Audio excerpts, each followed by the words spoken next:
ചെയ്യാൻ ഇഷ്ടപ്പെടുന്നവർ നിങ്ങളെങ്കിൽ ഇതുപോലെ ഒരു ബോക്സ് കിട്ടി വെറുതെ കളയണ്ട. നമുക്കൊരു അടിപൊളി വാൾ ഡെക്കർ ഉണ്ടാക്കാട്ടോ. ആദ്യം ഒരു ഓർഗനൈസർ ചെയ്യണം എന്നാണ് ഞാൻ വിചാരിച്ചത്. ഞാൻ 2-3 വീഡിയോ അടുപ്പിച്ച് ഓർഗനൈസർ ചെയ്ത് കാരണം ഇത്തവണ മാറ്റി പിടിക്കാന്ന് വിചാരിച്ചു. പല ലെങ്തിലാണ് കേട്ടോ ഞാൻ ഈ സ്ട്രോയൊക്കെ കട്ട് ചെയ്യുന്നത്. ഇനി അടുത്തതാണ് നമ്മുടെ മെയിൻ സാധനം. നമ്മൾ ഫ്ലവേഴ്സ് ഉണ്ടാക്കാൻ ഉപയോഗിക്കുന്നത് ഈ പൈപ്പ് ക്ലീനർ തന്നെ കേട്ടോ. എന്റെ പല വീഡിയോയിലും ഞാൻ ഇത് തന്നെയാട്ടോ ഉപയോഗിക്കുന്നത്. ഭയങ്കര സിമ്പിൾ ആയിട്ടുള്ള ഒരു മിനി ഫ്ലവർ ആണ് കേട്ടോ ഞാൻ ഉണ്ടാക്കുന്നത്. പൈപ്പ് ക്ലീനർ എടുക്കുക, ഒന്ന് ചുറ്റി കൊടുക്കുക, അത്രേ ഉള്ളൂ കേട്ടോ. ഇത്രയും ചെറിയ പൂക്കൾ ഞാൻ ഉണ്ടാക്കി എടുത്തിട്ടുണ്ട് കേട്ടോ. പിന്നെ ഒരു കാര്യം എന്താന്ന് വെച്ചാൽ വീഡിയോ ആദ്യമായിട്ട് കാണുന്നവരൊന്ന് സബ്സ്ക്രൈബ് ചെയ്തിട്ട് വീഡിയോ കാണണേ. ഈ ബോക്സിന് ഞാൻ എൽ ഷേപ്പിൽ ഒട്ടിച്ചു കൊടുത്തിട്ടുണ്ട് കേട്ടോ. പിന്നെ ഞാൻ സെലക്ട് ചെയ്തത് ലൈറ്റ് പിങ്ക് കളറാണ് കേട്ടോ. ഞാൻ ഈ കമ്പി കട്ട് ചെയ്യുന്നത് സ്ട്രോയുടെ കുറച്ച് മേളിൽ വെച്ചിട്ടാട്ടോ. കാരണം പൂക്കൾ കുറച്ച് മേളിലേക്ക് നിൽക്കണമല്ലോ. എല്ലാം കട്ട് ചെയ്ത് കഴിഞ്ഞതേ ഞാൻ സ്ട്രോ ഇതുപോലെ ഒട്ടിച്ചു കൊടുക്കുന്നുണ്ട് കേട്ടോ.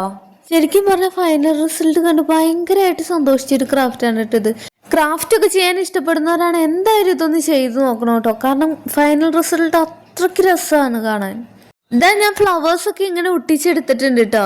ഓരോ സ്ട്രോയുടെ ഉള്ളിൽ ഇതുപോലെ പൂക്കൾ ഞാൻ ഇറക്കി വെച്ചിട്ടുണ്ട് കേട്ടോ. പക്ഷെ പൂക്കൾ ഫോട്ടോയിൽ അങ്ങ് കാണാനില്ല എന്നൊരു തോന്നല്.